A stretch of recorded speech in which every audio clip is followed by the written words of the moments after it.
Bonjour à tous et à toutes. Neuvième jour, neuvième jour de grève de la faim. Ici, en zone internationale de l'aéroport d'Erevan en Arménie.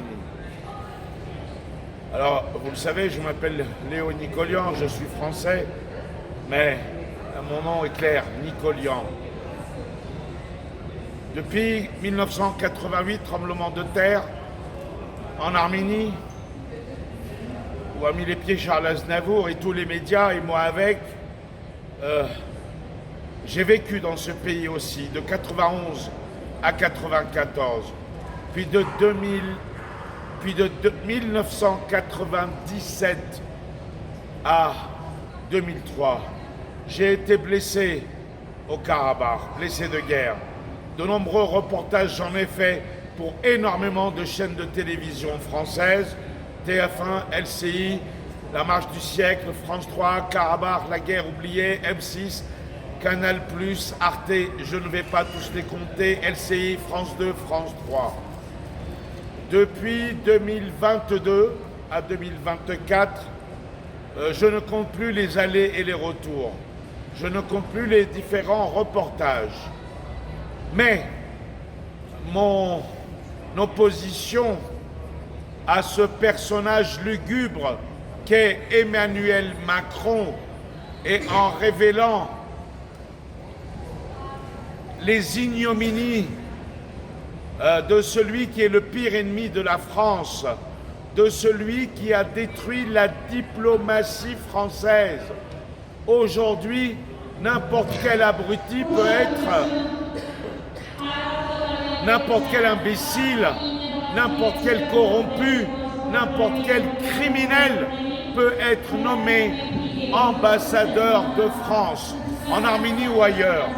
Alors, j'ai fait valoir qu'Anne Louillot, l'ambassadrice de France ici en Arménie, était impliquée dans un trafic de corruption, dans de l'espionnage, au profit de l'ennemi de l'Arménie, l'Azerbaïdjan, avec des comptes offshore par millions de dollars sur un compte HSBC Hong Kong via le Qatar. Elle a été limogée, mais en voilà un nouveau, Olivier de Cotigny, qui ne vaut pas mieux. Alors évidemment, les vérités dérangent, et ces vérités-là me coûtent très cher. À Orly, en venant en Arménie il y a encore quelques jours, revenu pour uniquement le procès de celui qui m'avait agressé et cassé le bras en tant que victime. C'est le tribunal arménien qui me demande d'être là. Je viens et je suis persona non grata. C'est-à-dire que d'un côté, le tribunal me demande de venir, la justice de l'Arménie, mais d'un autre côté, on m'interdit le séjour sur le territoire arménien. Alors, évidemment, à Orly, on a essayé de m'empêcher, n'est-ce pas, Monsieur Macron, de prendre l'avion, mais c'est limite, le scandale, on m'a laissé partir, sachant très bien qu'ils avaient probablement, j'en ai pas la preuve, donné les ordres, avec la complicité d'Olivier de Cotigny, de pouvoir être interdit de séjour en Arménie. Alors je suis là, dans cette zone, à l'aéroport d'Erevan, depuis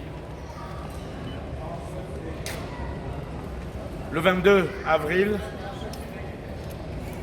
Je ne sais plus si c'est le 8e ou le 9e jour de grève de la faim. Mon combat est légitime et je vais continuer à le mener avec votre soutien, en partageant cette information partout où il le faudra.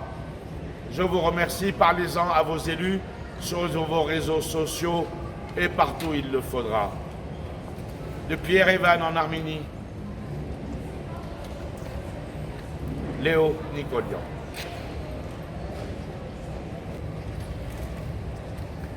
On va leur montrer ça aux passagers. Voilà. Aéroport d'Erevan.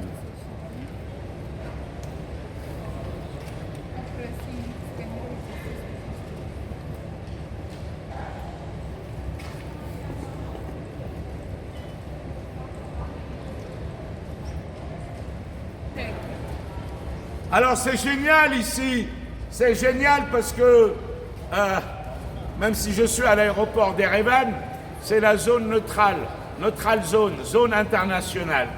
Donc je peux faire ici ce que je ne peux pas faire en France à l'aéroport. Macron, souvenez-vous de la chanson de Rebillet. Voilà, regardez, ils sont contents mais ils n'osent pas le montrer parce qu'ils voient que je suis filmé. Voilà Macron, voilà l'ennemi de la France. Voilà super, le pire président que la France a eu. Voilà un sataniste, voilà un globaliste. Voilà Macron, le pire ennemi de la France. Ah, il ne l'aime pas, hein. Ni les Arméniens, ni les Russes qui rentrent à Moscou depuis Erevan. Voilà.